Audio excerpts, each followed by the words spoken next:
보랏빛 소가 운다. 세스 고딘 지음.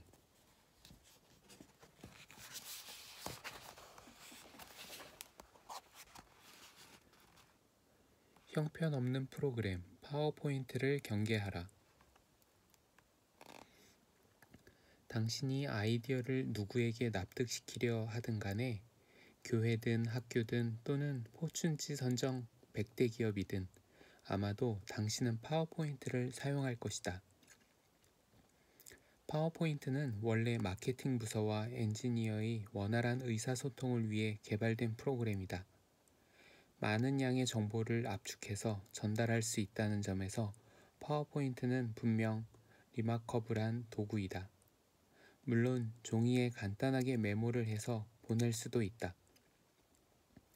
하지만 누가 그런 것에 주의를 기울이겠는가? 회사는 갈수록 빠르게 돌아가고 따라서 우리는 서로 간에 좀 더 빨리 의견을 교환할 수 있는 방법이 필요하다. 그래서 파워포인트를 쓴다.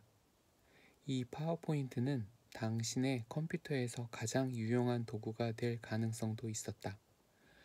그런데 그렇게 되지 않았다. 셀 수도 없이 많은 작은 혁신들이 실패한 원인에는 챔피언들이 파워포인트를 최선의 방식이 아닌 마이크로소프트가 의도하는 방식대로 사용했기 때문이기도 하다. 진정한 커뮤니케이션은 감정을 전달하는 것이다. 커뮤니케이션이란 다른 사람들에게 내가 왜 흥분해 있는지, 왜 슬퍼하는지, 왜 그렇게 낙관적인지 등을 이해시킴으로써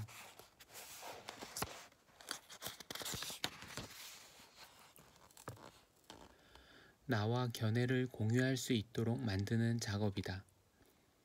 당신의 목적이 오로지 객관적 사실과 수치를 전달하는 것이라면 보고서를 돌리는 것으로 충분하다. 회의는 취소해버려라. 우리의 뇌는 양쪽으로 나뉘어 있다.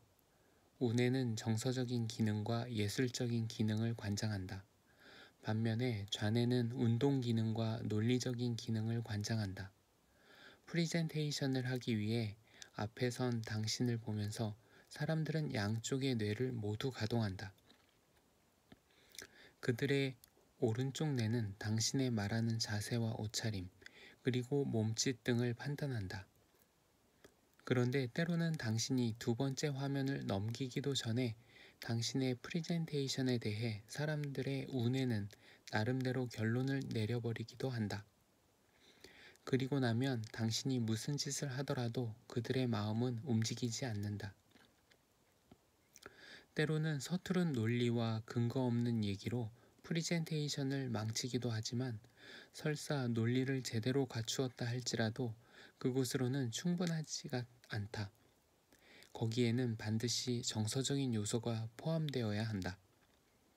당신이 챔피언이라면 조직 내부와 바깥 세상 모두의 아이디어를 설득해야 한다. 팀원 모두가 당신의 계획에 찬성한다면 프리젠테이션을 할 필요는 없겠지. 한 페이지짜리 기획안을 작성해 모두에게 돌리는 것으로 충분할 것이다. 그런데도 불구하고 프리젠테이션을 하는 이유는 그것을 통해 모두의 공감을 얻어낼 수 있기 때문이다. 자신의 아이디어에 대해 확신이 있다면 가서 사람들에게 그것을 말해라. 자신의 견해를 확실히 알리고 원하는 것을 손에 넣어라. 그들은 당신에게 감사할 것이다. 왜냐하면 우리 모두의 마음속에는 멋지게 설득당하고 싶은 욕구가 숨어 있기 때문이다. 성공적인 프리젠테이션의 4가지 요소. 1.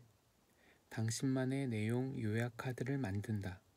그걸 프리젠테이션 화면에 넣지 말고 손에 쥐고 있어야 한다.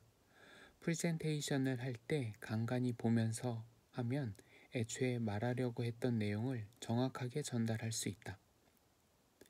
2. 슬라이드를 만든다. 그저 얘기하는 내용을 반복해서 보여주는 그런 것 말고 얘기의 부족한 부분을 메워줄 수 있는 것 말이다. 그리고 거기에는 당신의 이야기가 정확한 사실이라는 것을 증명하는 내용뿐 아니라 그것이 진실이라는 것을 사람들의 감정에 호소할 수 있는 자료가 담겨 있어야 한다. 휴스턴의 환경 오염에 대해 이야기한다면 환경보호청 자료의 요점을 그대로 제시할 것이 아니라 죽은 새떼나 스모그, 병든 폐의 사진을 제시하면 어떨까? 규칙 위반이라고?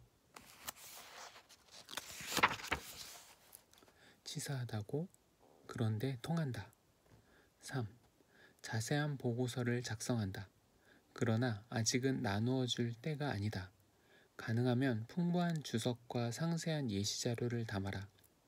그런 다음 프리젠테이션을 시작할 때 참석자들에게 회의가 끝나면 자세한 프리젠테이션 내용이 담긴 자료를 나누어 줄 테니 이야기하는 동안 메모할 필요는 없다고 말해준다.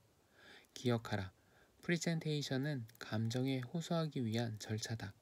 보고서는 그러고 나서 다소 지적인 사람들이 당신의 생각을 확실히 받아들일 수 있도록 해주는 증거 자료이다. 주의. 보고서를 프리젠테이션 시작부터 나누어주면 절대 안 된다.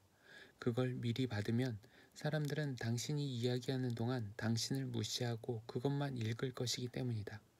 당신의 목표는 그들의 의자 깊숙이 앉아 당신의 감정적이고 지적인 호소에 몰입하는 것 아닌가. 4. 피드백을 수집하는 순서를 넣는다. 프리젠테이션의 목적이 프로젝트의 승인일 경우 승인 양식을 나누어주고 써서 제출하도록 하면 그들의 승인을 기정사실로 만들 수 있다. 프리젠테이션의 목적은 사람들에게 아이디어를 설득해서 실현되도록 만드는 것이다.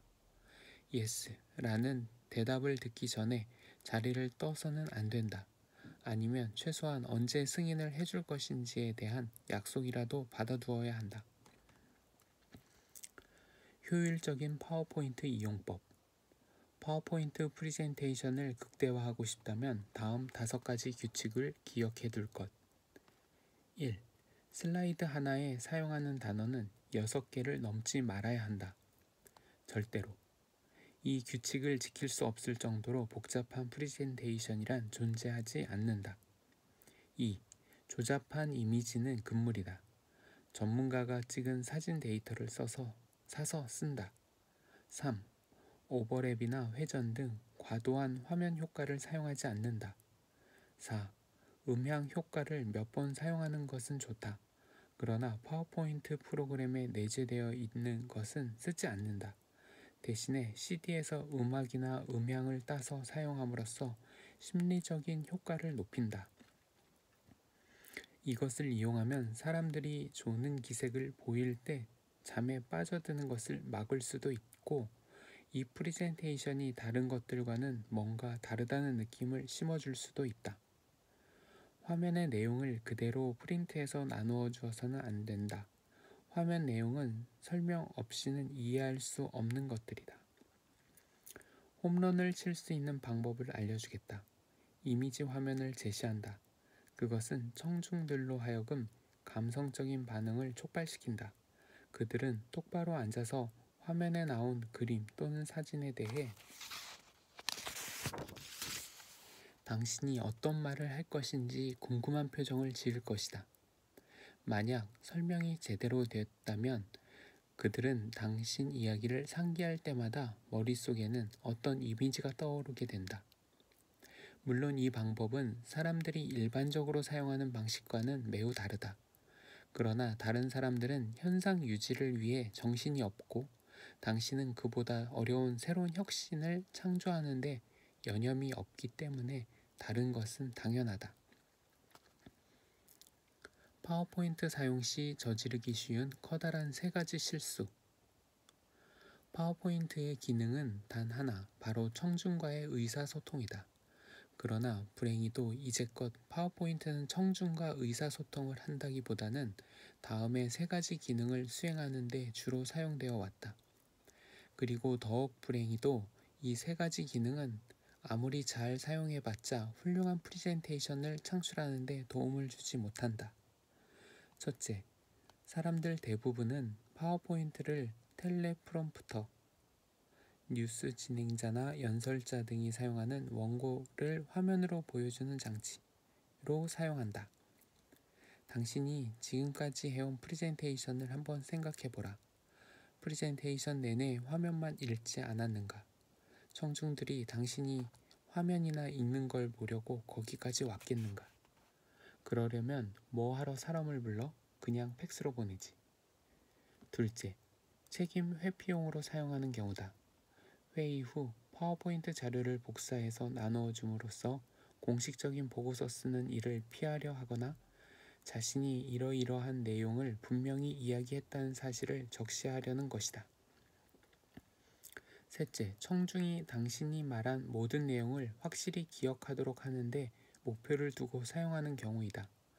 화면을 그대로 읽는 것과 비슷한 방법인데 그보다는 조금 낫다. 하지만 그보다는 내용을 압축해서 제시하는 것이 빠르고 쉽고 정확하지 않을까?